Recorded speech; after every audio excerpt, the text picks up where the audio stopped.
Mauna na kami ni Alden, Celine, pagod na ang bata. Paalam sa akin ni Lewis habang karga-karga ang anak ko. Halatang pagod na ito at inaantok na. Oo, sige, salamat Lewis ha, ingat. Inalikan ko muna sa pisngi ang anak ko kaya bumaba ang mata nito at tumingin sa akin. Where is our champ, mama? Biglang hinanap ito sa akin si Alex sa pagod na boses. I'm here, little champ. Alex beamed at stood beside me. Kaya biglang bumuka ang mga braso ni Alden at gusto nito lumipat para magpakarga kay Alden. Kaagad namang kinuha ito ni Alex kay Lewis na ngayon tahimik lamang. Pagod ang mukha nitong pilit ibinuka ang mata para kausapin si Alex. Habang nakayakap ang braso sa leg ni Alex. Thank you again, Sir Champ. And also to you, Tito. Bumaling ang mukha nito kay Lewis at nakita ko maliit na ngumiti si Lewis sa kanya.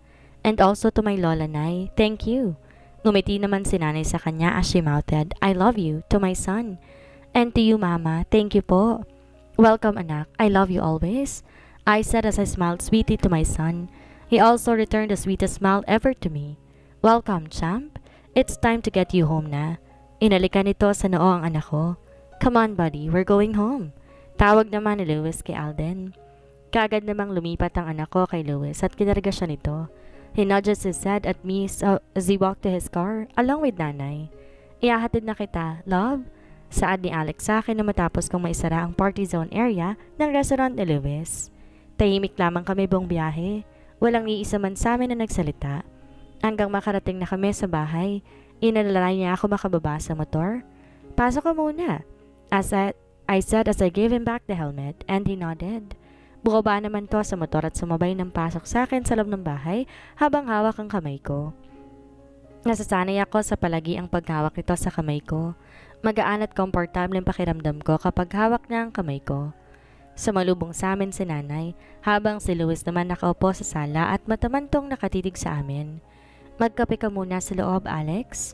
Pagaya ni Nanay dito. Salamat na lang po, ma'am. Hindi po ako magtatagal, ihatid ko lang po si Celine dito. Tanggi nito at nakita ko pa ang matalim niyang tingin kay Lewis bago bumaling sa akin. I have to go, love. Tumango ako at maliit na ngumiti. He kissed the top of my head then to my cheek before asking again permission to Nanay to leave. Mag-iingat ka, Alex. Si Nanay. Ingat ka, I said as I waved.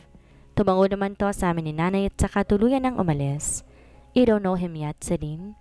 Malamig na tingin ang pinukol sa akin ni Lewis na makapasok ako sa loob ng bahay. I was stunned and confused so I gazed at him. Nanatili to nakaupo sa pang-isang upuan. Anong ibig niyang sabihin? Marami ka pang mga bagay na kailangan malaman tungkol sa kanya. Dugtong ni Lewis.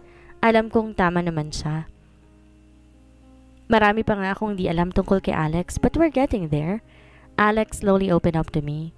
Kahit sa maikling panahon, pinapakita niya sa akin kung gaano siya kadeterminado na mapasagot ako. Kaya't mabilis niyang nakuha ang loob at tiwala ko pati na rin si Alden. What do you mean? Matagal pa bago kayo magkakilala ni Alex? I asked, confused. Tumayo ito mula sa upuan at tumakbang papalapit sa akin. Base sa reaksyon niya parang matagal na nga silang magkakilala ni Alex. He's an old friend. Walang emosyong sabi nito. May dapat kang malaman? Naputo lang dapat na sasabihin nito nang biglang lumabas si Nanay mula sa kusina at nagsalita. Celine, hanap ka ni Alden. Sige po, Nay.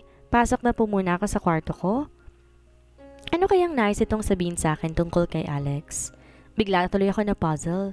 Pati si Nanay alam kong sinadyang pigilan si Lewis. Bakit kaya? May alam ba sila na hindi ko alam tungkol kay Alex? Kinabukasan maaga ko nagising. Kagad ako naghanda para sa trabaho. Walang pasok si Alden dahil Sabado kaya hinihaan ko muna tong matulog. I am ready for work and I was about to go downstairs when my phone beeped. When I checked it is a text message from Alex. A small smile crept on my face when I read it. From Alex. Morning, love. May pa-emoji kiss pang kalakip ang mensahe nito. He always texted and greeted me every morning, kahit di naman ako nagre-reply. Akmang isisilid ko na sana sa bag ang phone ko na mag-text ulit ito. From Alex. Love, go straight to my office. Let's eat breakfast together, please. Siguro nababagot na tong kumain mag-isa sa napakalaking bahay niya. Naisip ko lang ang dahilan niya, kaya nag-reply ako. Okay. Hindi ko na hinintay pa ang reply nito at kagad kong sinilid sa bag ko ang phone ko. At bumaba na ako para magpaalam. Kina Nanay. Pero bago yon, isang halik muna sa pisngi ang ginawad ko sa anak ko. Habang tulog pa rin ito. Alam kong naubos ang energy nito kahapon sa birthday party niya. Nay, aalis na po ako? Paalam ko kay nanay habang nagluluto to ng almusal. Hindi ka ba mag-aalmusal? Doon na lang po ako kakain, Nay. Marami po kasi ako naiwan na trabahong kahapon. Pagdadahilan ko. Totoo naman, absent ako kahapon at ako ang palaging gumagawa ng report. Ay na rin kasi sa utos ng boss kong si Alex. Kaya naman maraming kailangan habulin na reports ang gagawin ko ngayon. Sige, magdala ka na lang nitong sandwich at mabilis akong nitong binabalot ng sandwich. Tsaka inabot sa akin. Talagang napaka maasikaso nito sa akin. Pagdating sa pagkain ay nitong nagpapalipas ako ng gutom. Kaya naman napamahal na ako sa kanya. Para ko na rin siyang tunay na ina kung ituring ko. Sige po, Nay. Salamat po dito. Aalis na po ako. Tumango naman to sa akin kaya lumabas ako ng kusina at nagtungo sa pinto palabas. Ngunit ang maliit na boses ng anak ko ang siyang nagpahinto sa akin. Mama, you forgot this? Paglingon ko'y nasa huling palapag na ito ng hagdanan, bit-bit ang black leather jacket. Kaagad kong diniluhan to at kinuha mula sa malit na kamay niya ang leather jacket. Bukas ko pa sana isasauli to, pero dahil sa pagiging concern itong si Alden, dadalhin ko na lang leather jacket ni Alex. Thanks, baby. Nakangiti kong sabi dito. Sabay halik sa noon ito. At himala, hindi ito nagreklamo nung tawagan ko siyang baby. Instead, he sweetly smiled back at me. Take care po, Mama. I just nodded my head at him and smiled. Napakaswerte ko naman sa anak ko. Napaka maalalahanin nito sa akin. Paglabas ko ng gate, pinasundo ko ni Alex sa isa sa mga tauhan niya. Habang nasa loob ako ng sasakyan, nahulog ang sahig na leather jacket. Akmang pupulutin ko na ito nang nahagip ng mata ko ang embroidery na pamilyar ng mga letra sa bandang dibdib ng leather jacket. ALM. Sambit ko sa mahinang boses. Itim ang kulay ng leather jacket kaya't di masyadong mapansin ang naka-embroidery. Bukod sa dark gray ang kulay na ginamit ay medyo maliit lamang naman ito. Ngunit talatang pinasadya. Habang hawak ko ito'y pinagdaanan kong aking daliri ng letra. Ganito din ang naka-embroider sa leather jacket ng gabing iyon. Bigla ko tuloy naalala ang bangungot kong iyon. Nanubig kaagad ang mata ko sa isiping baka kay Brandon ang leather jacket na yon. ALM. Alexander Lucas Mondragon. Iyon ang ibig sabihin ng letra. Naalala ko minsan, binanggit din sa akin ni ALM, ang boss namin, at si Alex yun. Hindi. Pakiramdam ko bigla akong namutla. Baka nagkakamali lamang ako. Baka naman brand name lang ng jacket nito. Kailangan ko munang tanungin si Alex dito. Oo, tama. Tatanungin ko muna siya. Miss Celine, okay lang mo ba kayo, ma'am? Untag sa akin ng driver na tauhan ni Brandon. Nakatingin to sa akin sa salamin. Marahil napansin nito ang pamumutla ko. Tangulang ang tayong naging sagot niya. Ang pagkakahawig niya kay Alden, alam ko, hindi lang ako nakakapansin nun. Kahit si Aling Suling, mga kapitbahay namin, mga nakakasalubong namin tuwing pinapasyal niya kami ni Alden. Marami nagsasabing magkamukha raw sila. That was a sign, maybe. Masyado lang akong tanga. O nagbulag-bulagan ako sa mga senyales na to dahil mahal ko na siya. Iniisip ko palang naninikip na ang dibdib ko. Di ko tuloy na malayan huminto ng sasakyan. Habang hawak kong itim na leather jacket ni Alex, hindi ko rin mapigilan ang sarili na manginig dahil sa isiping baka nga si Alex ang lalaking lumapastangan sa akin ng gabing iyon. Bigla tuloy akong nagdalawang isip kung didiretso pa ba ako sa opisina niya. Pero may nais akong malaman.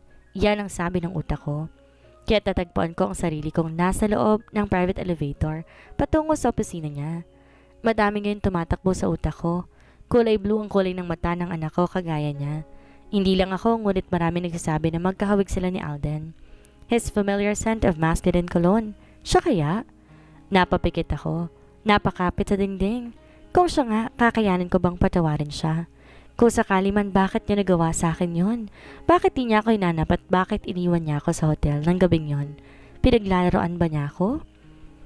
Kung ganon, nakita ko rin dati na parang may tattoo siya sa kanyang braso. Naaninag ko pa ang gabing yon na may tattoo ang lalaking lumapastangan sa akin sa kanang dibdib patungong braso, and it's a phoenix tattoo. Kung sakali mang meron tattoo si Alex na isang phoenix tattoo ay siya nga. I sighed.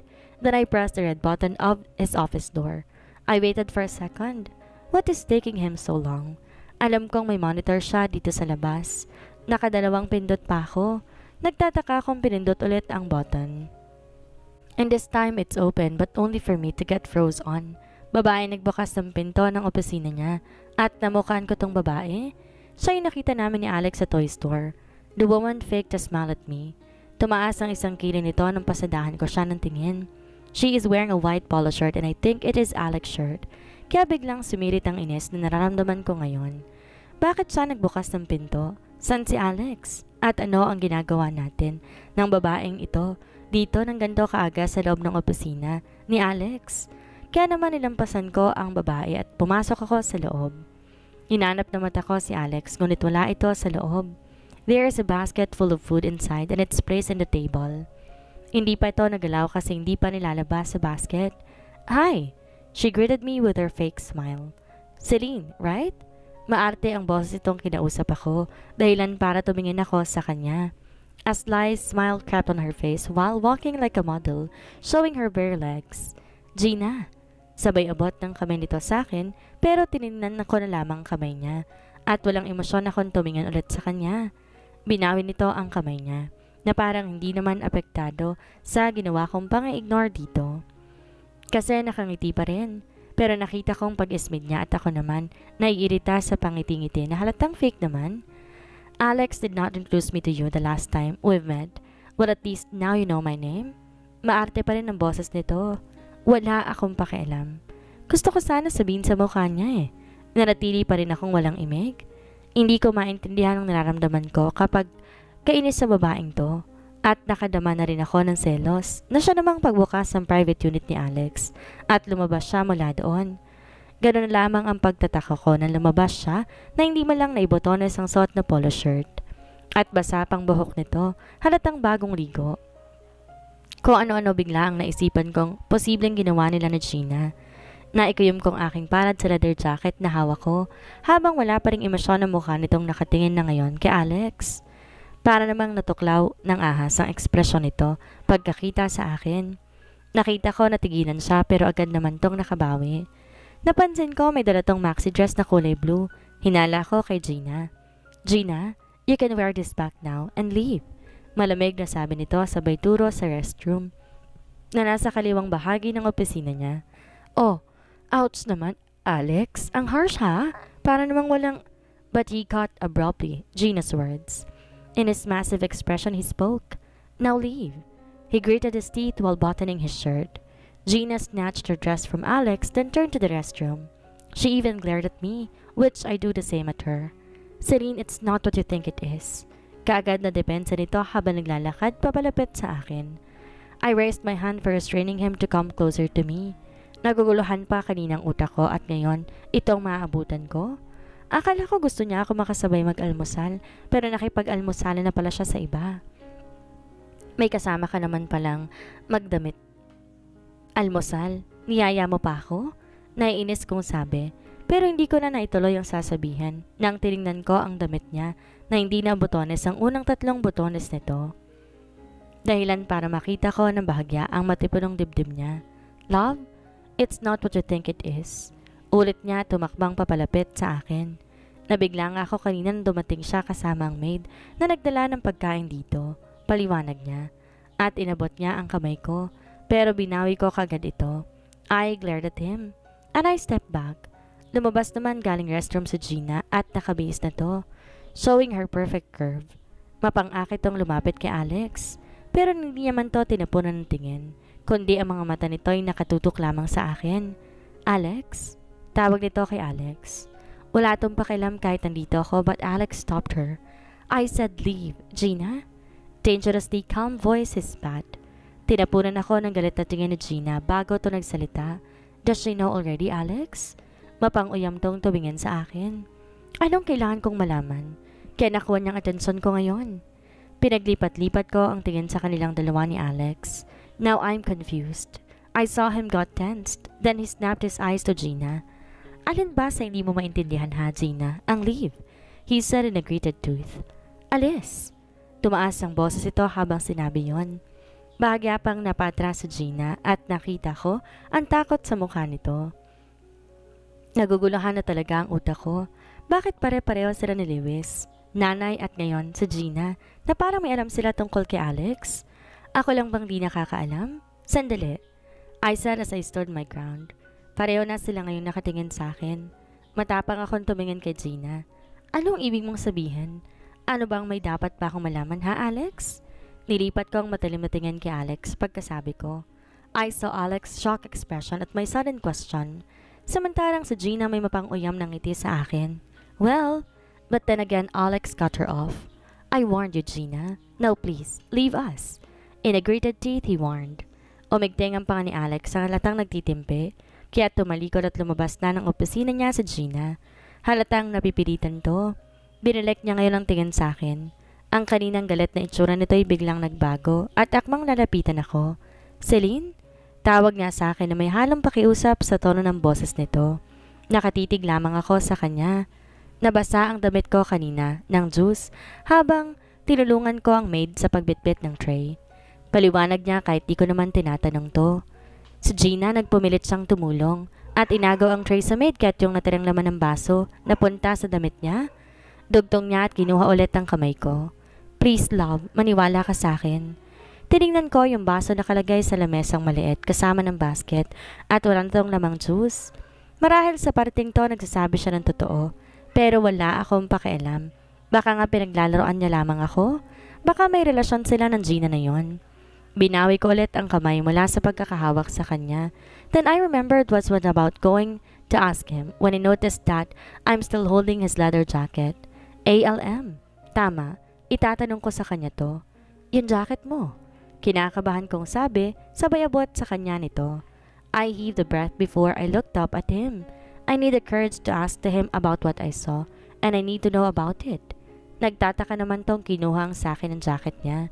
Bakit may naka-embroidered na ALM dyan? I mean, anong ibig sabihin yan? Pinasadya mo ba yan? Lahat ba ng leather jacket mo may naka-embroidery na ganyan, ha? Nauutal pero sunod-sunod kong tanong sa kanya. Kinakabahan ako habang hinihintay kung anong sagot niya. His face turned into massive while looking at me and he stunned a bit. Marahil nagtataka siya kung bakit bigla akong tinanong sa kanya ito at sunod-sunod pa. That is an abbreviation of my name. He answered, confused. Naparunok ako at hinamig ang sarili ko. I looked away from his stare so hindi nga ito name brand. Hindi niya man sinabi kung pinasadya ba ito. Now I understand the meaning of it and that's his name. I confirmed it. Parang di ata kayang iproseso ng utak ko. Umusbong ang takot at ang kaba sa akin. Bigla. May nais pa sana ako malaman pero parang hindi ko na yata kaya. Lalabas sa sana ako at nilampasan ko siya. Pero nakatatlong hakbang pa lamang ako nang bigla niya akong pigilan. He get hold of my arm and turned me around to face him. Dahil gusto kong lumabas, pilit kong kinalas ang kamay niya sa braso ko. But he only tightened his grip on my arm. Love, tell me, what's wrong? Kulot ang noon niyang tanong sa akin. But he only tightened his grip on my arm. Nagtataka itong tumingin sa mata ko. Imbes na sumagot ay pilit kong binabawi ang braso ko sa kanya. Kaya nang hindi man lang siya natinag, tinulak ko siya sa dibdib. At dahil nga nakabukas ang unang 3 butones ng damit niya at medyo napalakas ang pagtulak ko, nabuksan pa ang isang butones ito. No! Let go of me! I said while I'm trying to free my arm. Naguguluhan at nagtataka siya na nagpupumiglas na ako mula sa kanya. Pero hindi niya pa rin ako binitawan. Now he's trying to get hold of my free hand. Celine, what's wrong? May halong pag-aalala ang boses nito. Let go of me? I said firmly. Tinulak ko ulit siya sa dibdib. Now I fisted my fingers in his shirt. I automatically froze when I get a simple glimpse of his right chest. It has a tattoo on his right chest. Di ko nakita ng buo yung tattoo niya pero isang pakpak ng ibon ang nakita ko.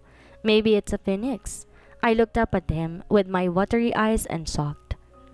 May tattoo ka? I uttered, but he did not reply. He confusedly stared at me. Then he looked down at his chest for a second, then shifted his gaze at me.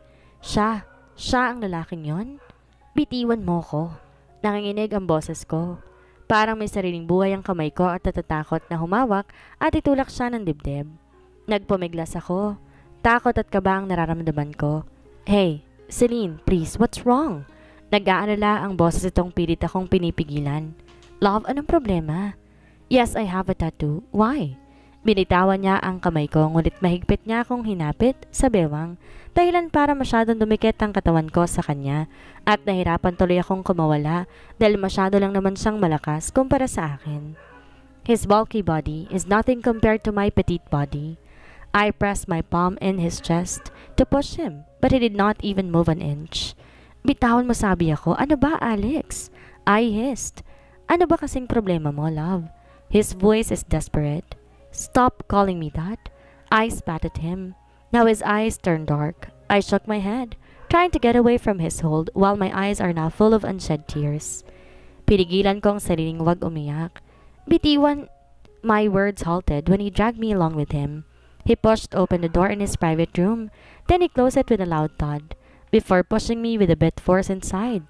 I flinched at the sounds of it. My wide eyes gazed at him terrified. This is the second time I entered his private room. Ang sabi niya, hindi siya nagpapasok ng kusino dito pero baka kanina pinapasok niya ang babaeng yun dito. Para may tumusok bigla sa puso ko sa isiping yon. But I quickly shrugged it off. I don't care anymore. My concern right now is to confirm if he is my rapist. He dangerously come closer to me and grabbed my arms again. His eyes are now full of blazing gaze at me. I felt terrified at him. Bitiwan mo ko, sigaw ko, pero parang wala siyang narinig. Hinila niya lang ako papasok sa loob ng kwarto at bahagyang tinulak niya ako sa kama. My God, anong gagawin niya? Napaupo ako sa kama at bigla nangilid ang luha sa mata ko. Takot na ako ngayon. I snapped my eyes at him, which is now he's staring at me. Intently, para may kakaibang emosyon sa mga mata niya. Now let's talk, he said dangerously calm. Mabilis akong tumayo at tinangkang tumakbo papalayo sa kanya, but just quick and grabbed me by my waist. No! I screamed as I tried to free myself from him. Now tell me, what is your problem, Celine? Mas lalong migpit ang pagkakahawak niya sa akin. A sharp breath escaped from me. I was raped. Umpis ako at nagsilaglagan ang luha ko. Parang may pumipiga sa puso ko. Nakita kong natigilan siya at sinabi, yung jacket mo, I saw it before. May LM nakalagay sa dibdib which is sabi mo kanina, abbreviation yun ng pangalan mo. Ang sakit ng puso ko. Biglang bumalik sa alaala ko ang pagkakahawak niya sa akin, kaya mabilis ko siyang tinulak. First time I saw you, nakita ko sa hawig sa'yo si Alden. Your eyes, everything, your features are the same with my son. A guilt washed over in his face after hearing my confession about my past. Tama ba tong nakikita ko sa mata niya? Bakit parang alam niya ang tungkol dito? That bastard has a tattoo. A phoenix tattoo on his chest, Alex. He has a tattoo on his right chest. Halos hindi ako makahinga na sinabi ko to kasi biglang bumalik sa alaala kong gabing yon. Puno ng luha ang mata ko habang nakatingin sa kanya. A guilt on his face is now visible. Celine. He spoke almost whisper. Yes, I have a phoenix tattoo on my right chest. He admitted it. He heaved a breath and tried to reach my hands, but I quickly stepped back. His navy blue eyes stared at me emotionless, then it turned guilty as he spoke. Yes, it was me, Celine. He admitted finally in his cold tone while gazing into my eyes.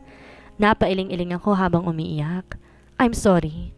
Yes, I am that bastard who took advantage of you that night, he confessed.